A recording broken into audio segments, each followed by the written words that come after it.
Welcome to the Scars of Heart channel, and invite you to watch our new video featuring our original story.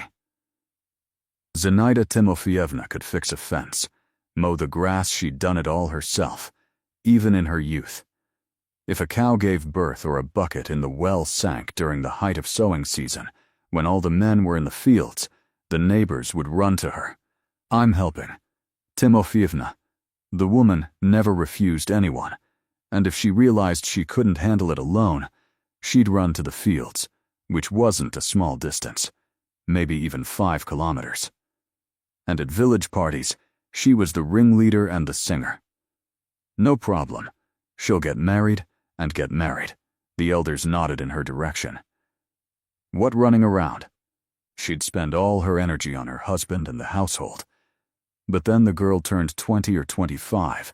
Her parents died, and Zinka didn't even bother marrying anyone. "Are you going to live like a babalushka?" asked her best friend Daddy, with whom they had been friends since school. "So who should I marry?" Zinaida cackled loudly. "Kolka, your brother, or what? So he's going to look for alcoholics or seduce Sergei Semyonovich?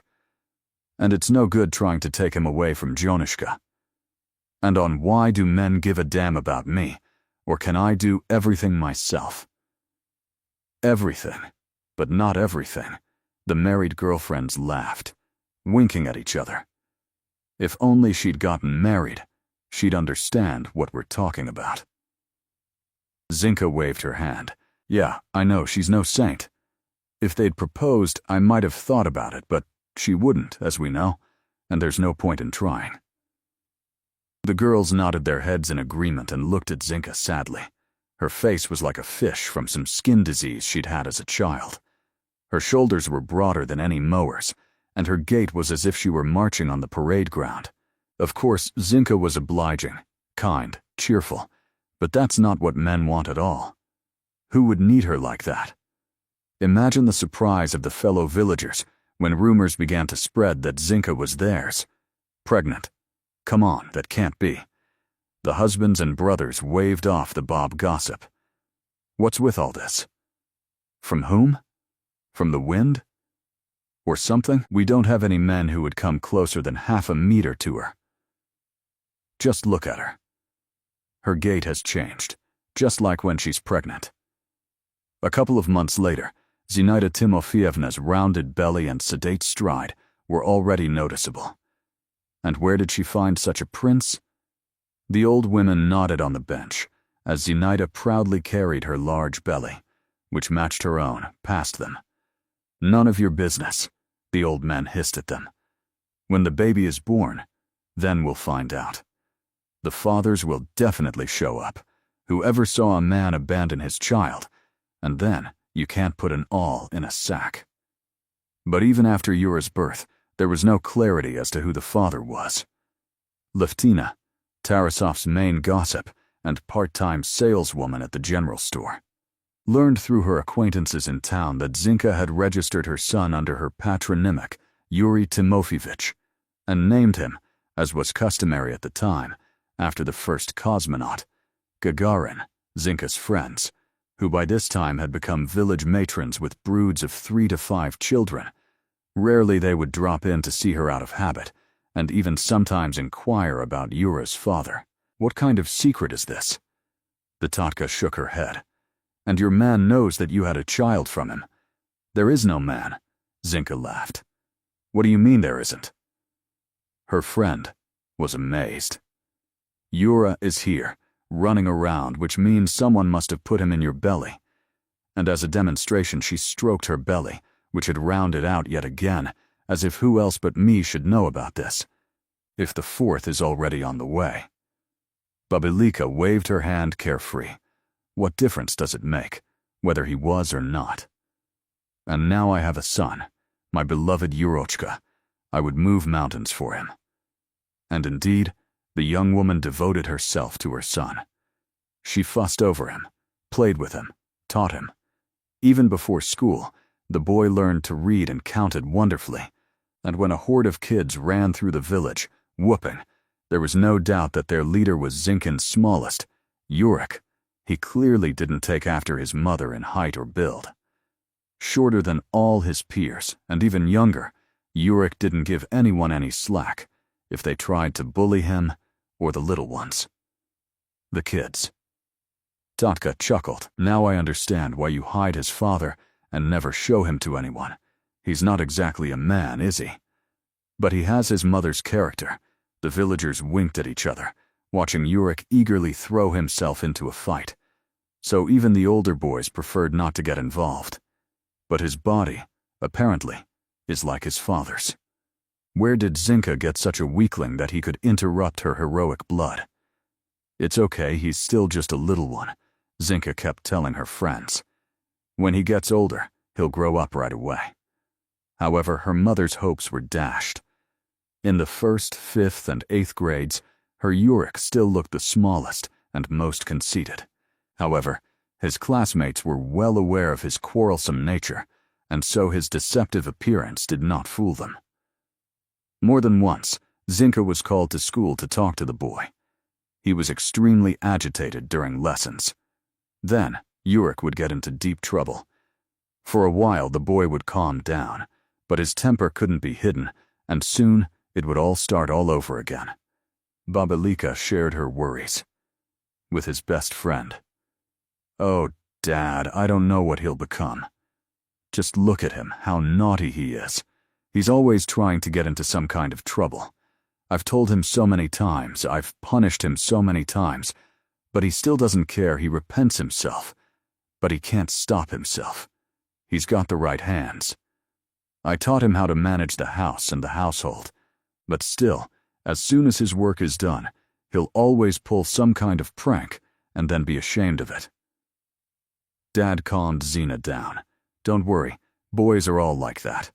My eldest one had so much trouble with him, I can't even count him. And when Mom came back from the army, how could she help? Now he's even brought a city bride, a quiet, modest girl. So yours will grow out of it too. But it's awkward in front of people. Yura's mother shook her head. I mean, being pregnant and giving birth without a man was comfortable. And what happened now? And in front of whom? Aleftina or Semyonik? The whole village knows they're having an affair. And his wife, by the way, is unwell. That's the one who needs to hide her eyes. And they laugh and admire each other in full view. After 8th grade, Yurik left for the city to study to be a tractor driver. And now Zinka ran every weekend with huge bags to her son, making sure he didn't go hungry, didn't misbehave, and studied diligently.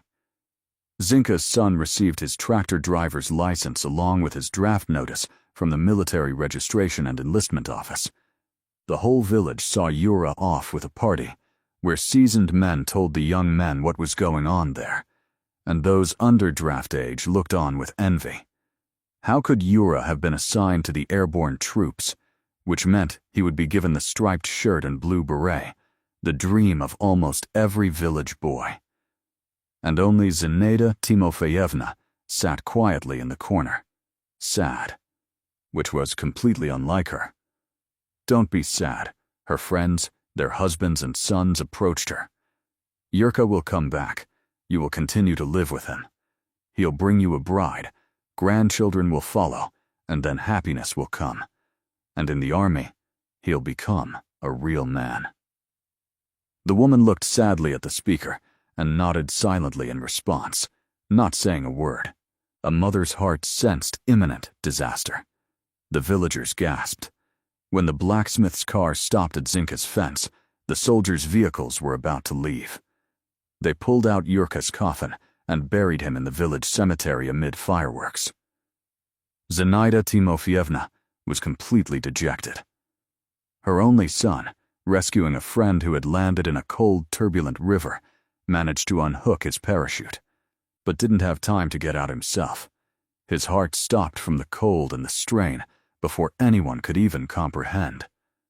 Now Zinka had no family again. She no longer had the strength to enter the burning huts of her horses. What did fires and horses matter? She couldn't even run the 5 kilometers to the arable land, and due to her age, she would never have any more children. The nickname Babalika stuck firmly to the large woman with sad eyes. Her friends visited the saddened Zinka, but could offer no help other than sympathy. Her strong voice disappeared from village gatherings, and the old women now sent their sons to the peasants' fields on bicycles or mopeds. On the 9th day, they remembered Yurik, and on the 40th, they said goodbye to him. And Tarasovka returned to its normal life of gossip and chores around the livestock and gardens. Zinka occasionally showed up at the general store, bought flour, sugar, and salt, and then left. Back to the hut, locking herself in it like in a hole. She sold the goat and the rabbits, keeping only the vegetable garden for herself. The neighbors saw her constantly digging in the beds. "Hello, Zinaida," the fellow villagers shouted through the fence. Bobilica raised her head, squinted her eyes, and nodded, without saying a word. They shrugged their shoulders, perhaps from grief. Auntie dropped by to see her friend less often now. She was busy with 2 grandchildren, and a third from her eldest daughter was on the way. And what was the point of going to Zinka's? Tatka herself did most of the talking, and her friend, if she put in a few words, was always off topic, and off topic. "You're not listening to me at all," Tatka was offended. "I'm listening," he nodded. "It's just that all my thoughts are preoccupied with other things now.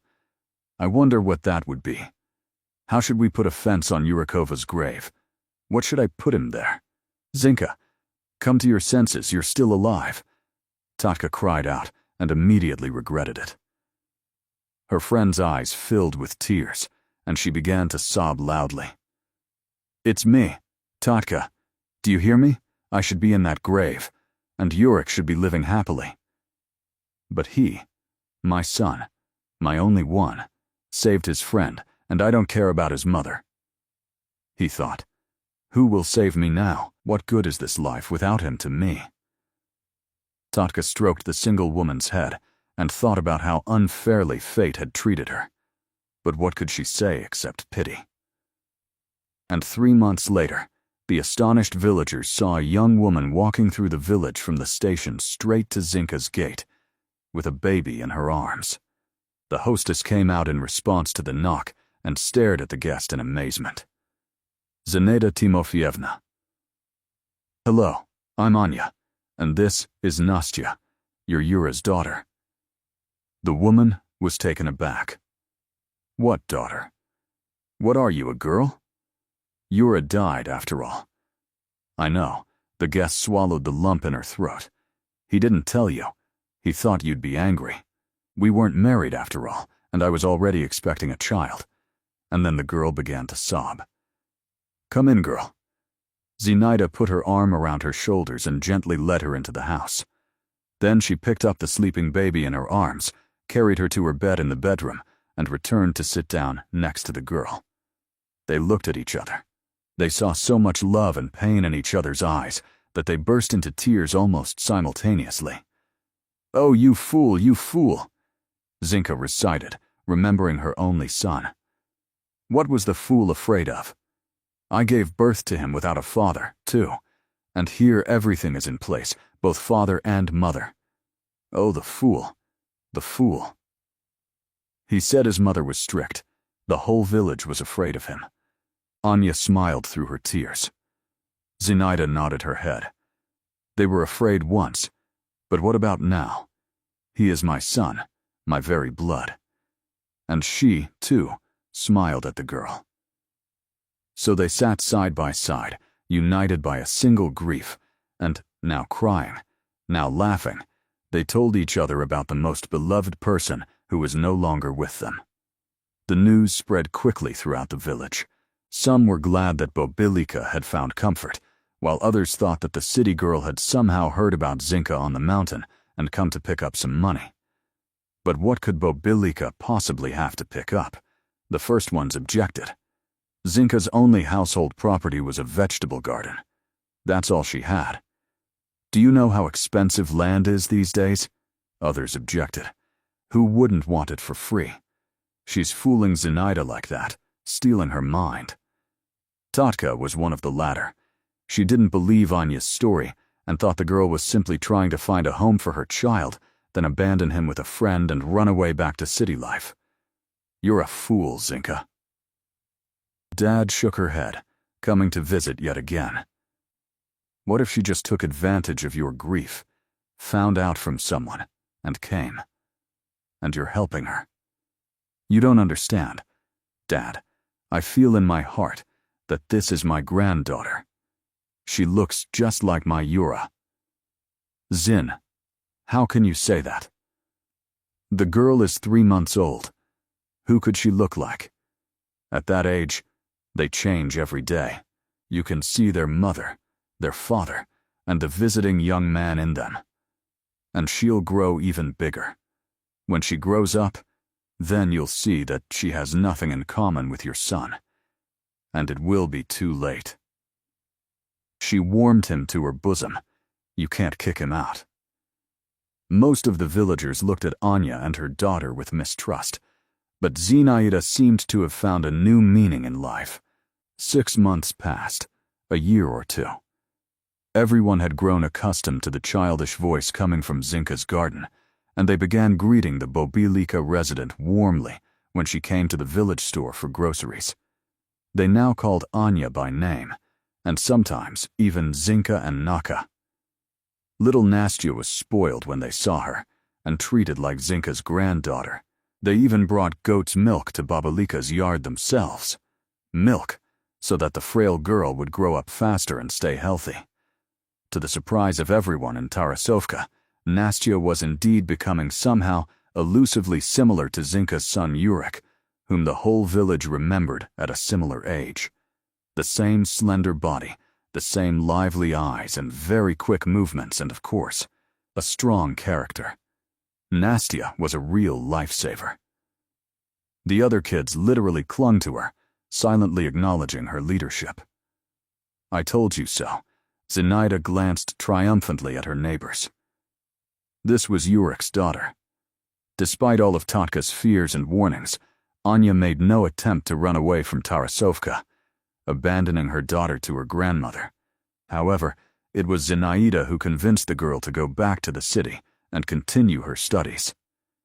You, Anyeta, don't worry about Nastya. She's under my strict supervision here.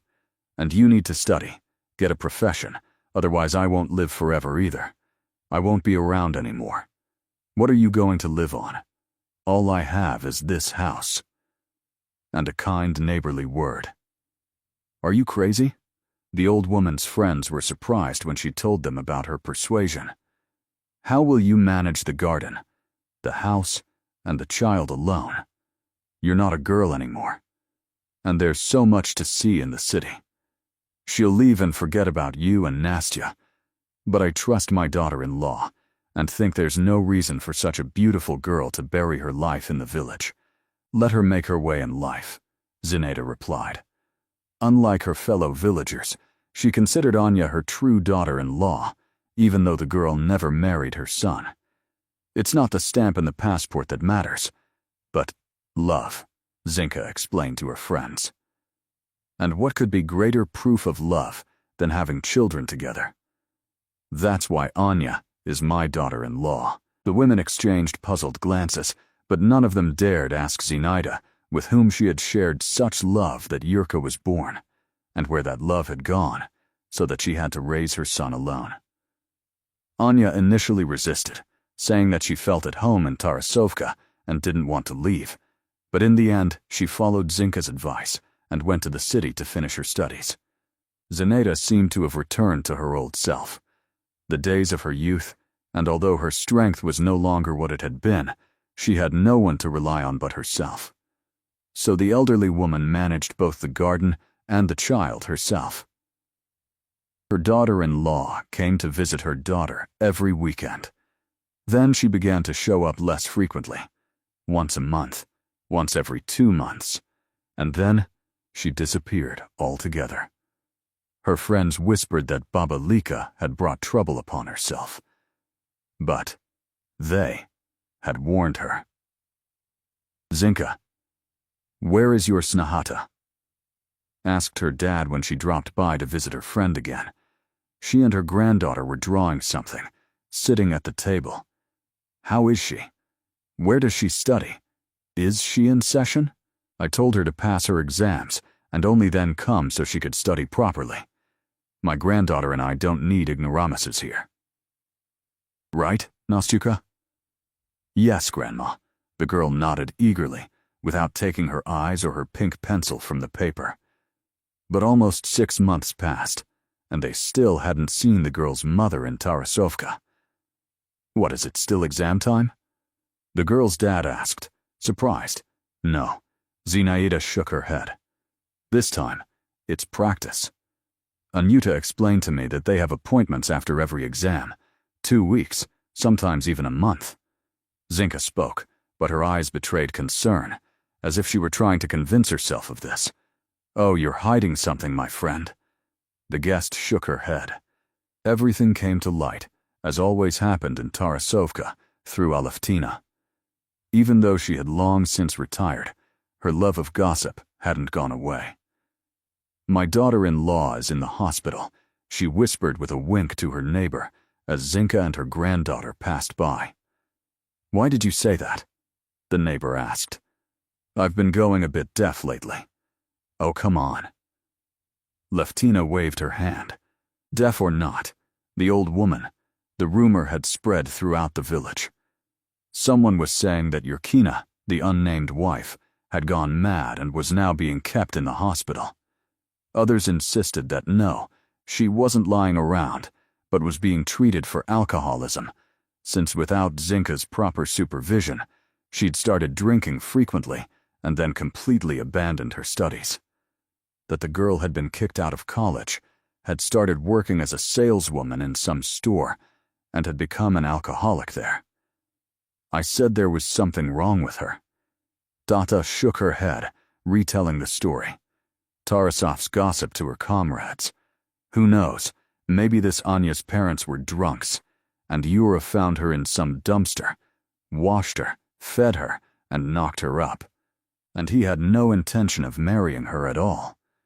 And then, when she found out Yura was dead, she showed up here herself. But no one dared say this to Zinka's face.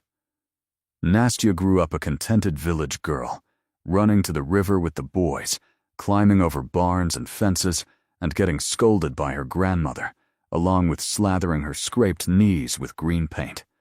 Nastina, you're a girl. Why are you always trying to cut yourself and scratch yourself? The granddaughter replied nonchalantly. We were running away from the bees. From the bees, Zinka marveled. In her eventful life, such things had never happened to her. And she couldn't remember anything like that with Yurik either. Were they chasing you? Of course they were. Pashka stirred up a forest beehive and challenged who could outrun them the fastest. I ran first, Granny, but there were roots there. I tripped, and that's it. Okay, good thing the bees didn't sting me. No, they went after Pashka. Nastya laughed and then hissed.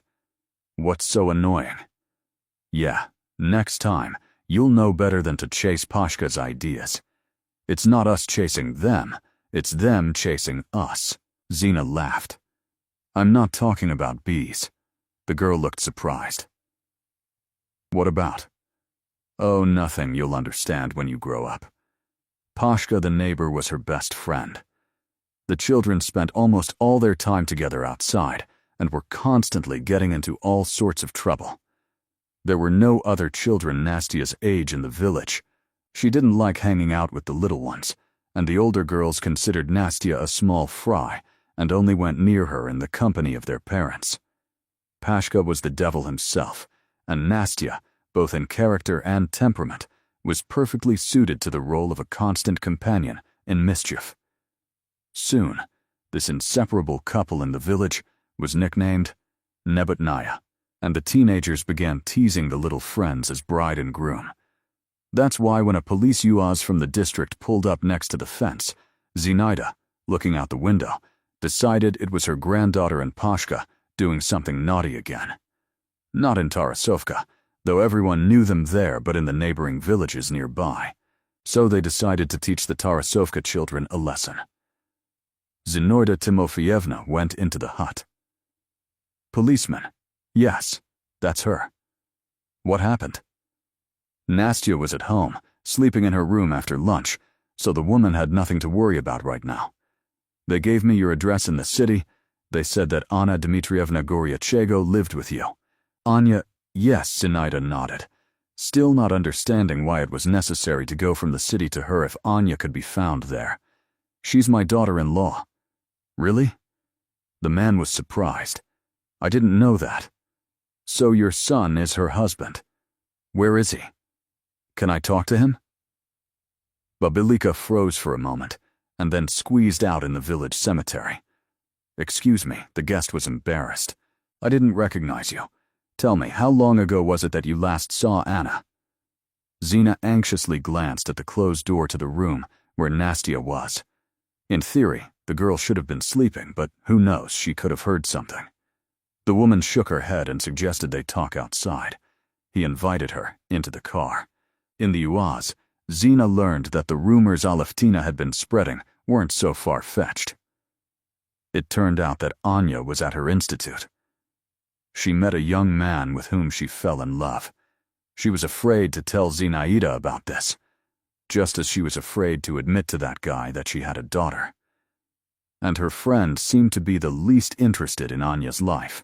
He accepted her, and she began to do the same. That's why she stopped coming to Tarasovka and seeing her daughter.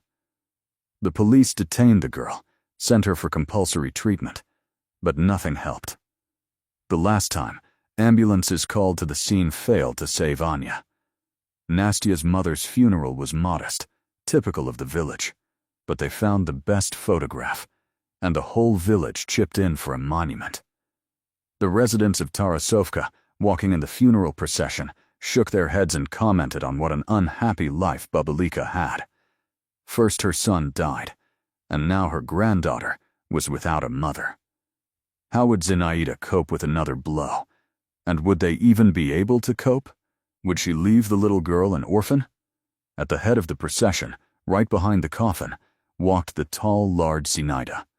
She clutched Nastya's small hand in her large, almost masculine one, and looked ahead at the coffin, which 6 local men carried on their shoulders. Approaching Yurik's grave, they carefully lowered him into the freshly dug hole and walked away, leaving the Babilika and her granddaughter at the edge so they could say goodbye to Anya and throw a handful of earth into the grave. When the fellow villagers dispersed and only Zinaida remained at the graves of their loved ones, the woman, looking at the portraits, thought that they, the granddaughter's parents, would have looked so good together. Such a beautiful couple. If Yurik had survived. Who knows what a happy life they would have had, she and Nastya. Granny, let's go. The girl touched her hand. I'm cold. Yes, of course, dear. Let's go. Zinaida rose from the bench with difficulty, as if lifting a mountain, and slowly wandered towards the exit of the village cemetery. This time, her granddaughter helped Babilika not go crazy. Summer was upon us, and September 1st was just around the corner. It was time to get Nastya ready for school, and amidst all the busyness, Zinka was slowly getting back into the swing of things. After all, she and Anya hadn't seen each other lately, which meant it was safe to assume that the girl still lived in the city and simply visited them rarely. But he'll definitely come someday. Tatka came to her friends just as she and Nastya were making a list of what needed to be bought for school. Which school do you want to send her to? She asked the lady of the house. Zinaida looked at her in surprise. What? Which one? Ours, where you and I went to school. We don't have any other in Tarasovka. And then she smiled, not missing a joke at the expense of the guests. Do you have multiple sclerosis or something? It's a bit early. Datka shook her head doubtfully. Let me tell you this, Zinka. You shouldn't rush. My older children studied here, and my younger grandchildren in the city. Things will be better with the city kids. The teachers are different, each in their own subject. There's a cafeteria, and there's, what's it called, after-school programs. The children do their homework there, while their parents are at work. And it's easier for the kids to study. They don't have to look after the household. That there's an apartment, and that's it. Just keep studying. Zinaida stared at Tatka in bewilderment, not understanding what he was getting at. So what? I know without you that they teach better in the city. But where will Nastya live? The house is here, in Tarasovka, and I wouldn't send her to a boarding school for any amount of money. I don't want that Anya's story repeated itself. The girl won't go anywhere without my supervision. No, I'm not talking about the boarding school, her friend waved her hand. Aleftina gave me that idea. You know her. Gossip is gossip, but when she says something, you start thinking about it. Your Anyuta lived somewhere in the city, right? You said yourself that she was a city girl. And she clearly didn't live with her parents. Otherwise, why would she have come to you with the child when Yura died? So she needed support. And apparently no one could have supported her except you. Yeah, right, about the apartment remaining in the city. Remained. Zinka nodded. Just so. She and Yura weren't married, not registered. What good is that apartment to us? But Nastya is her daughter. What does it say on the birth certificate? Who is the mother? That means she's entitled to that apartment as an heir. You need to get custody of the girl, otherwise they'll find out Nastya's living with you without the proper papers and without her parents, and they'll take her away. Where will they take her? Zinaida stood, blocking the way with her broad figure, as if it was her father who wanted to take her granddaughter. Where else would they take her to an orphanage? That's exactly what I'm telling you. Uh.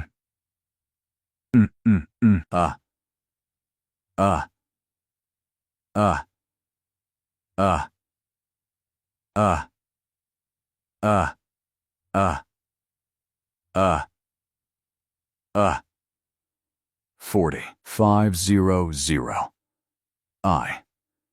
She managed to plant tomato seedlings and forgot to tell her dad about it. Oh, never mind the tomatoes. Zinaida mentally waved her hand and began stroking Nastya's head. This movement soothed her, that she, too, fell asleep. Zinaida Timofeevna rarely visited the city before. When she was young, there were more reasons to travel. Then came love, Yura, and a resentment towards all city dwellers. Although she had once regularly visited her son at school then, when he passed away, other concerns arose. She no longer cared about the city. Zina had a poor sense of direction, but she reasoned that if Yura had met Anya, she probably lived nearby. And from there, as they say, a quick word would lead her to Kiev. Passersby pointed out the right house, and from there it was quite easy. True, the elderly woman was struck by the weather-beaten entryway with its wide-open doors, which reeked of a mixture of moonshine and urine. Zinaida, accustomed to fresh air all her life, barely suppressed the urge to vomit and looked at Nastya. The girl seemed oblivious to the smell or the broken window in the entryway, and calmly followed her grandmother up the stairs.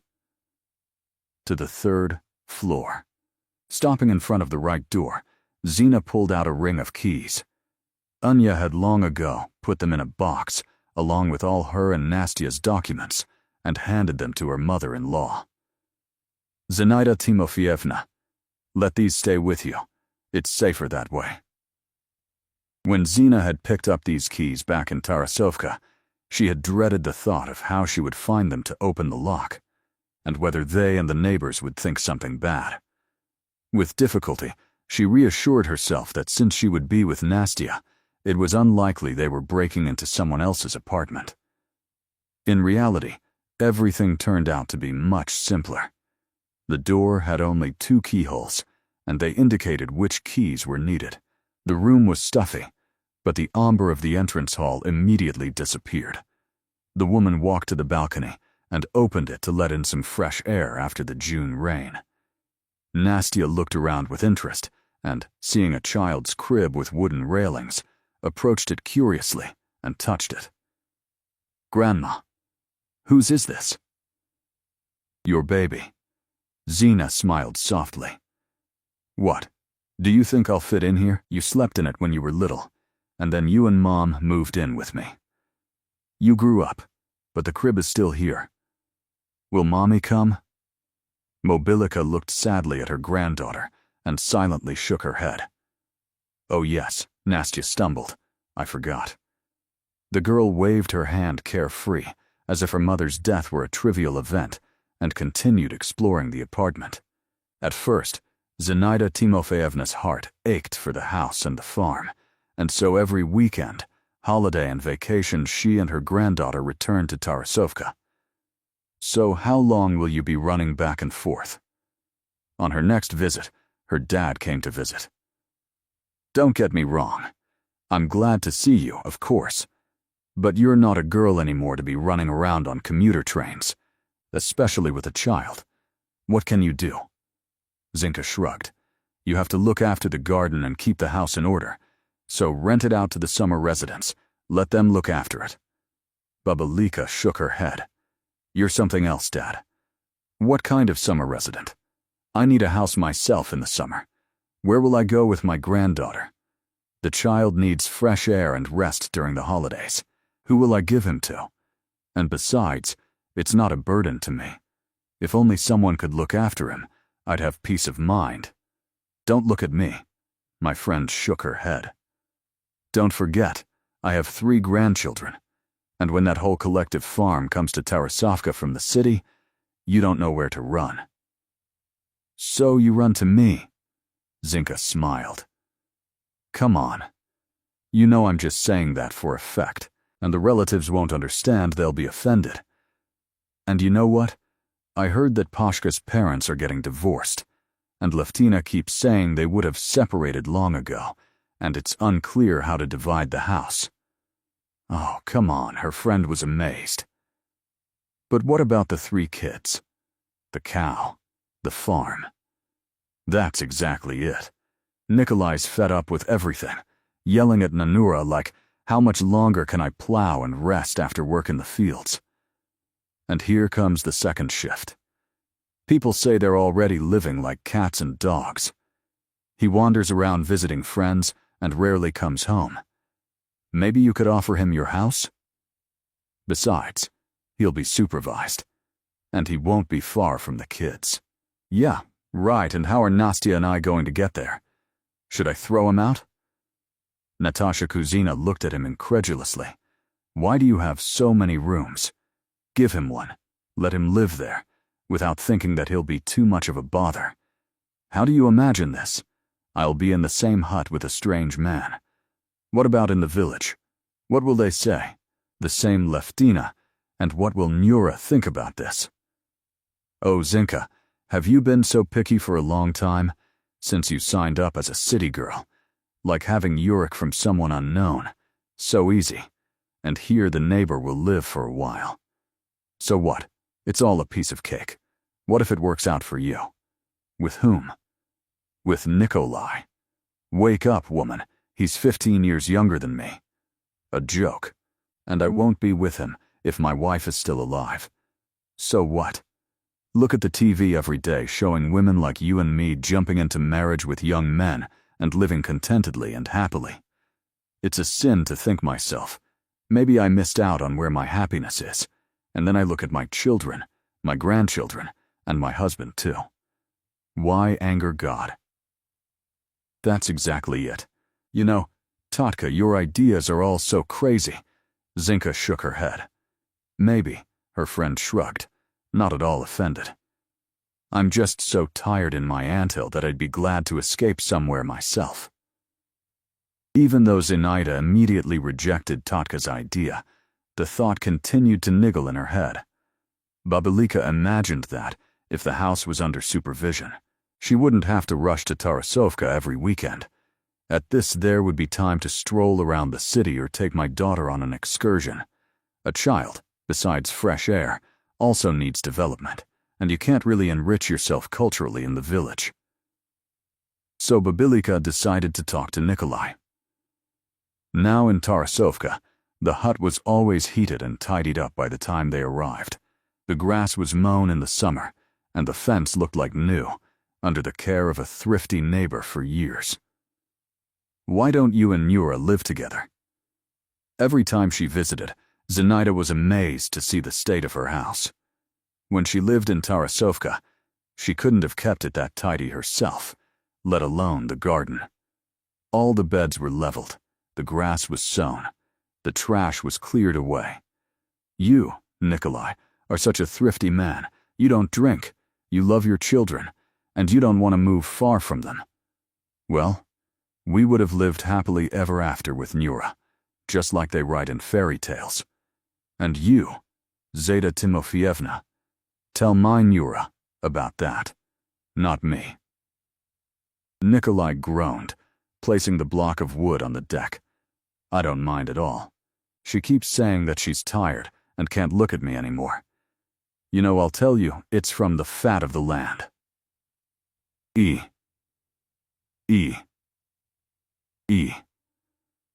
40. In Zinaida Timofeyevna's life, she really didn't want her granddaughter to follow in her mother's footsteps, or even Bobilika's. So, starting in elementary school, and then increasingly, her grandmother took her to exhibitions and theaters, especially those that emphasized family and love.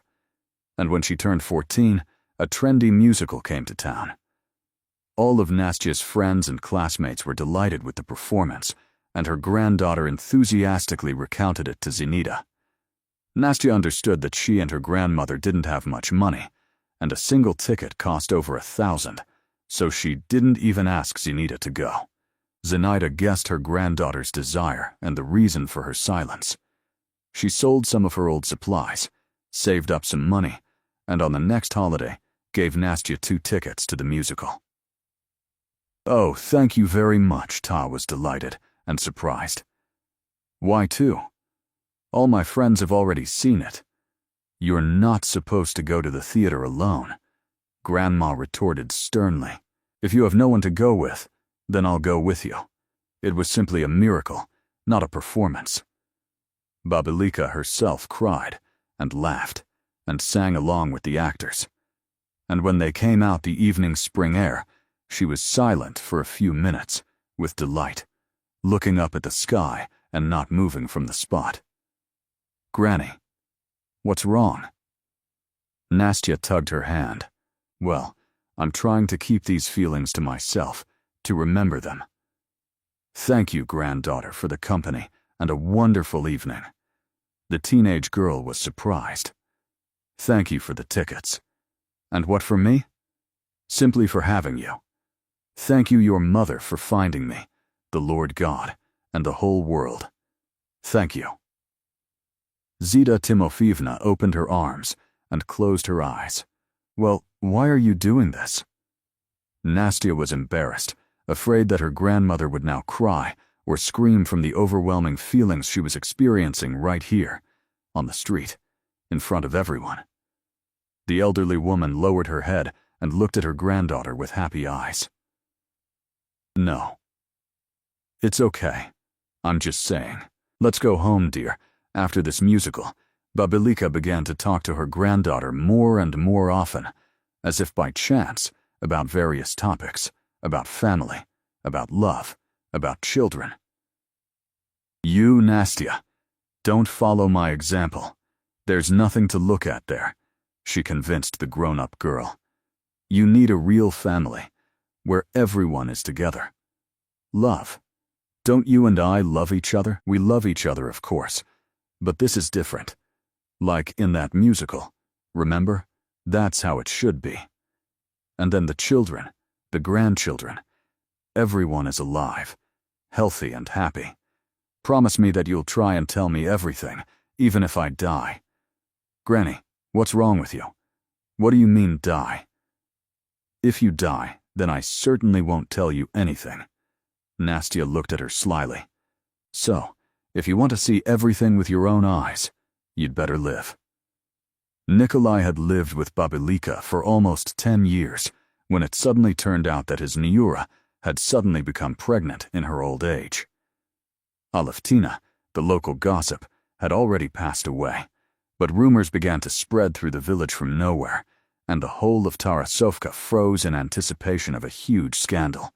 What husband could stand his old wife's pregnancy, especially when they weren't living together? However, the astonished fellow villagers witnessed how the man quickly packed his things and moved into his native hut. Nikolai Snuroy seemed to be on a second honeymoon. He swaggered around walking his wife arm in arm, hugging her in front of everyone and stroking her belly. The old men were perplexed, and some even spat, turning away. Ugh, how shameful. So much, they decided to have children when they were young. The young people chuckled, secretly rejoicing that there were still many opportunities ahead, since their parents weren't afraid to start a new life. There was an 18-year difference between Nikolai and Yura's unexpected child and their eldest son, Pashka. Nikolai no longer had time to look after Zinaita's house. He had more than enough of his own worries with the child. So the man sent his eldest son there. It was time for the boy to move out anyway. He'd grown up already. Let him try to run the household on his own. But he sternly ordered Pashka not to bring girls to someone else's house, not to misbehave, and to keep the property in order. Around this time, Zita Timofeyevna fell ill, something she had never experienced before. They admitted her to the hospital, even though she was very reluctant, and Nastya visited her grandmother every day, bringing her water and fruit and telling her stories. "You should go to Tarasovka, granddaughter," Zinaida shook her head 2 weeks later, just before she was discharged. "We haven't been there in a long time, and I don't know how much longer I can't go. The doctor said he'd discharge her, but at home, so she's lying in bed. Why would I be hanging around on commuter trains, and you know the way? And in Tarasovka, everyone is yours. Just promise me that if anything goes wrong, you'll call right away and tell me everything." Nastya was already 18 by then, and the girl had long dreamed of greater independence. After being discharged, she accompanied her grandmother home with all her things, and on the weekend, she went to the village. Her granddaughter arrived from Tarasovka the next day, contented, happy, and rested. Babalika thought it was worth sending the girl away. Look how pink her cheeks were in the fresh air. The following Saturday, Nastya herself offered to go again. Zinaida was surprised. "You said everything was fine there. You don't have to go so often. No need to change your plans to suit my wishes." "Granny, but I want to go myself," the girl objected. From then on, Nastya not only didn't refuse trips, but sometimes even suggested them instead of another boring class excursion. "Oh, forget it, Granny. What didn't I see there? Nothing interesting. Maybe Tarasovka would be better?" Such was Nastya's desire to go to the village. It all became clear closer to New Year's, when the grandmother and granddaughter arrived together for the holidays, and Pashka was meeting them at the commuter train in his father's car. Or rather, Zinaida realized later that he was. Then Pashka boomed. "Yes, Dad asked me to go to the station, but you really can't give me a ride?" Nikolai's eldest son, while the lady of the house and Nastya were in Tarasovka, moved into his parents' house, but he showed up at Babalika's every day, either under the pretext of grabbing something from his things or saying, "Father sent me." Then Pashka would stay for lunch or dinner, and if he arrived after dark, he wouldn't refuse evening tea. Sitting at the table, he would talk about his parents' life since the arrival of his little brother and glance at Zinaida. Zinaida Timofeyevna soon noticed how her granddaughter's eyes lit up every time her childhood friend arrived, and rumors began to spread around the village that it wasn't for nothing that they were teased as the bride and groom. "Hey girl, you've fallen in love too." Zinaida shook her head when Pashka had stayed with them for too long again and had only recently left. "Oh, come on, Granny," Nastya said. Embarrassed. "We're just friends. We've been friends since childhood. We know each other. Don't try to pull the wool over my eyes. Friends don't look at each other like that. I may be old, but I'm not blind yet. and I understand a thing or two about life. Babilika went to Nikolai, and a couple of days later, he, along with Nero and their youngest son in his arms, came to ask Nastya to marry him. Tarasovka hadn't seen such celebrations for a long time. Tables were brought into Zinaida Timofeyevna's yard from all over the village. The men knocked together benches and flooring. The old women lugged huge bags of dishes and their own preserves. The moonshine was the best. The mushrooms were exclusively porcini, and the piglets were suckling pigs. The children frolicked, the young people danced, and the old men made toasts and discussed how. In their time, every holiday was like this. True, in the midst of the celebration, the groom either developed a stomachache or something else happened, so the newlyweds left, but the wedding continued without them.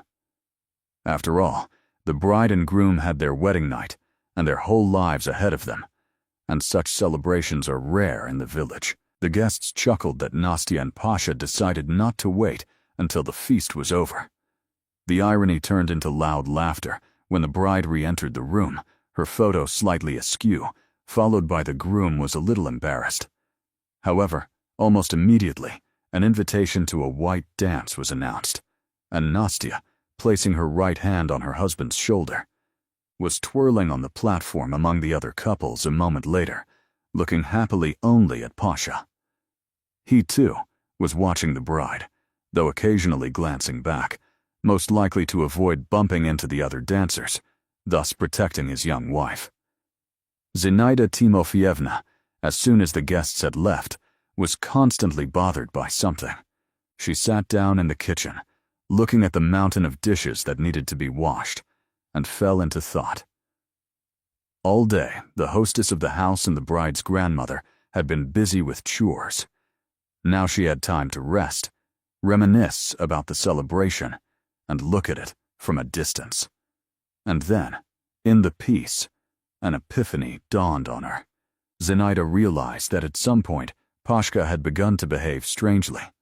He stopped making jokes and hugging his bride, and kept glancing anxiously somewhere over the fence. The woman became thoughtful, and even recalled the moment when the groom's mood suddenly changed. The white dance was announced. Naturally, Nastya invited Pashka, but even though he danced with her, he kept looking back, as if afraid of something, or someone. After that dance, he disappeared, and when he returned, it was as if he'd been replaced.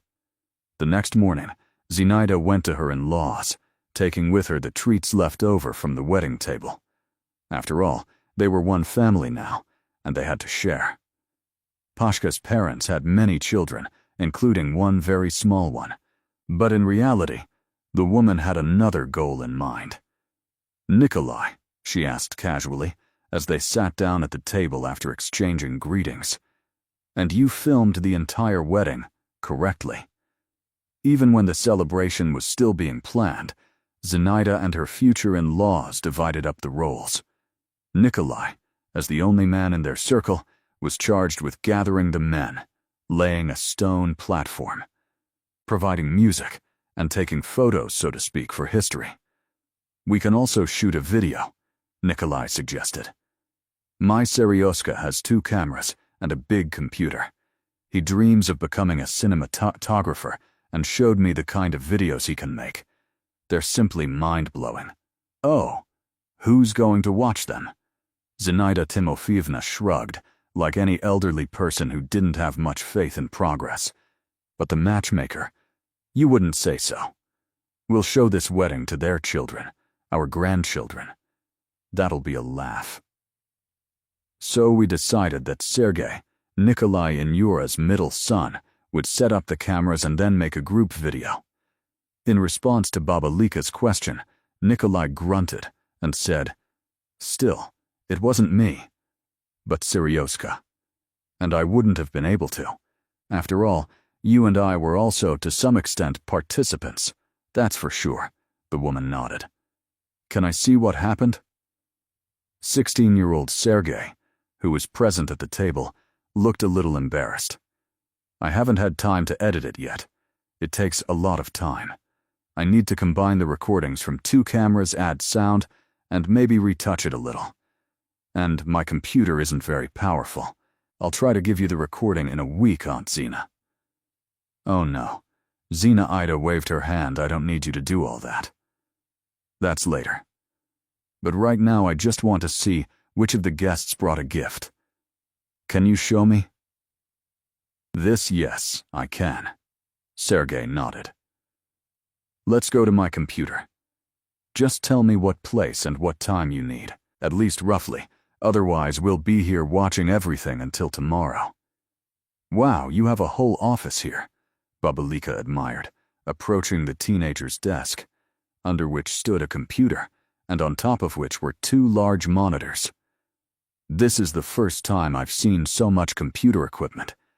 This is still not enough," the boy smiled. "My school and I were on a field trip to our city television studio. There's such equipment there, and everything gets done quickly." Nikolai's son rewound to the right time and turned on the video. The woman froze, staring intently at the screen and reliving the moments of the celebration. After the white dance, the groom seated the bride at the head of the table and walked to the fence where the young people stood, waiting for the next lively melody. As soon as it played and everyone rushed onto the platform, Zinaida noticed that Nastia's groom was talking to an unfamiliar girl. Definitely not from the village. She was beautiful and pregnant. Couples, slowly circling, moved around the makeshift dance floor, and in the gaps between them, the woman saw on the screen, Pasha kissed a stranger. Then, the camera was blocked by more dancers. And after they moved away, neither Pasha nor the pregnant girl by the fence were there anymore. Zinaida asked Seryoska to rewind the recording, call his father, and go out himself so that she and Nikolai could talk alone. The divorce was difficult for everyone. Nastya cried the whole time, but she didn't dare contradict her grandmother. Think about what it will be like for that girl's child to grow up alone without a father. You were like that yourself.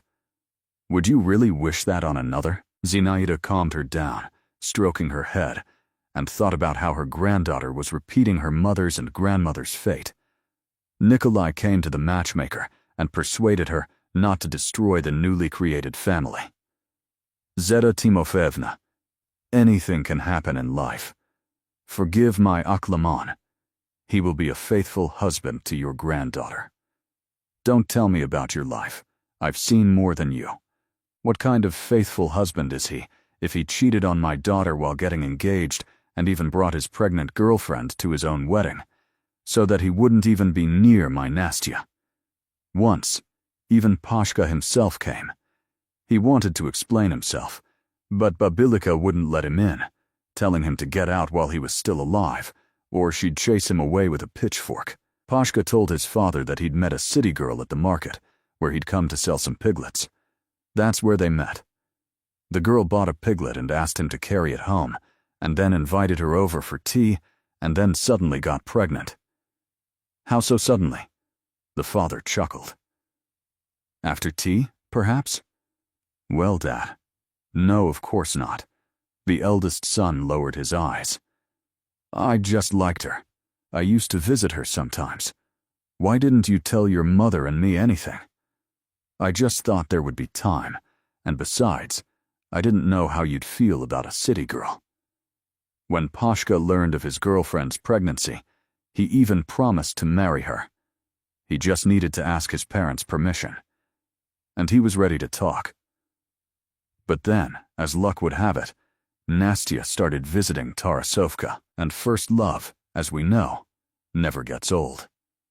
He realized he didn't really need the pregnant woman. But Nastya and he had been sick since childhood.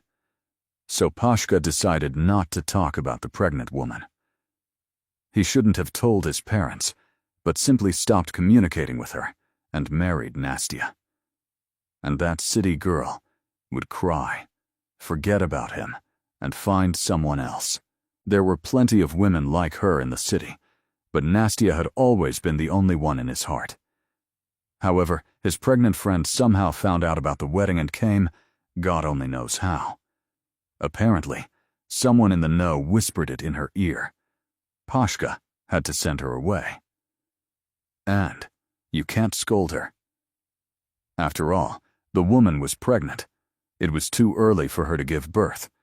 So Pashka kissed her and promised that nothing would change. He would get married only at the insistence of his parents. So you dragged my mother and me into this too?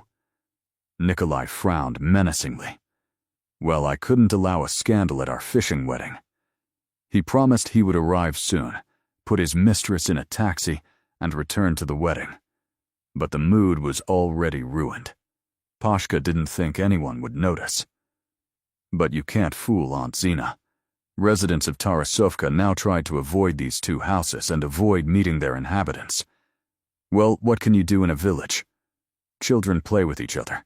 You can't stop them. The housewives go to the village store. Anyway, the news there they appear. After his divorce from Nastya, Pashka went to live in the city with his pregnant girlfriend there. Nastya and Babilika sold their house and garden and never showed their face in Tarasovka again. The new tenants surrounded the property with a high, solid fence, and construction began. Soon, the walls and roof of the new Tarasovka residents' home began to appear above the fence. It was a country cottage, a village hut, which did not endear it to the Tarasovka residents. Zayda Timofeyevna, though she had a strong character, was one of their own, while this one was immediately obvious, an outsider. An outsider. Nikolai glanced longingly at the neighbor's new fence, and then boarded up the window facing it, claiming it was too drafty. He rarely spoke to Pashka now, and only in cases of extreme necessity or a murmured request. He didn't recognize his grandson as the townswoman, and kept insisting that his eldest son had disgraced him in front of the entire village, and therefore he didn't want to see him or any other family here. Nura, as a mother, forgave her son everything, even visiting him in town to meet his grandson and daughter-in-law, but she was afraid to disobey her husband's orders, so she hadn't invited any of them to Tarasovka. Returning to her apartment with her granddaughter, Zenida Timofeyevna, despite her advanced age, took action. She posted an ad and quickly found a buyer for her plot in Tarasovka. The location was good, with a forest and a river nearby, a road and commuter trains. Who would refuse such riches? Babilika added the money she received for the house to the exchange, and now she and her granddaughter were living in a larger apartment. The women were expecting a new addition to the family. Nastya, married only one day, had become pregnant. By the time this became clear, the divorce had already been finalized. Pashka left home, and Zinaida Timofeyevna sadly reflected that all their women were destined for the same fate, especially since her granddaughter had given birth to a girl. They named her Anya, after Nastya's mother. The apartment swap and the birth of a great-granddaughter drained Babilika's energy. As a great-grandmother, she grew increasingly frail. Nastya, with her little daughter in her arms, didn't know where to turn for help, and when the buyer of the house called with a question, the girl she laid everything out for him. The man arrived, placed Zita Timofeyevna in a good clinic, helped enroll little Anyuta in kindergarten, and while he was busy with all the chores, he suddenly fell in love with Nastya. He was already approaching 50, a widower with grown children, and here was a girl who needed him. He proposed to Nastya. She agreed to 2 conditions. First, that there would be no wedding. They would simply sign the marriage certificate and that would be it. And second, that he wouldn't ask her and their daughter to come to Tarasovka. The apartment that Babilika had worked so hard to exchange became empty, as Nastya moved in with her husband and Anyuta. Zita Timofeyevna, discharged from the hospital, wandered like a ghost through the empty rooms, unsure of where to settle down. But she didn't allow herself to be drawn into her granddaughter's family, content to be visited on weekends and called to check on her health. Thus, more from her own uselessness than from old age or illness, The Bobilakai ended her earthly journey, not waking up one spring morning when the nightingales were rejoicing in the new dawn with their ringing songs. Time passed. The Teresovites had grown accustomed to both the new house behind the blank fence and Nikolaev's current isolation. Life in the village flowed slowly. There was almost no news. Someone was born, someone got married, someone died. And the latter number was increasing as the young people moved away and the elderly passed away one after another. One November day, several black cars pulled up to the house of a new neighbor who over the years had never quite become part of Tarasov. One of them was unmistakably a hearse. People in black emerged from a minibus, and lo and behold, Nastya from Bobilinskaya, holding the hand of a girl of about 5 or 6. 2 men joined them from the house, and the funeral procession followed the hearse to the village cemetery.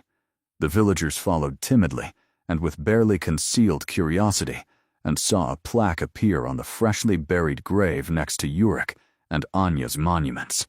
Zenaida Timofeevna Stepnova.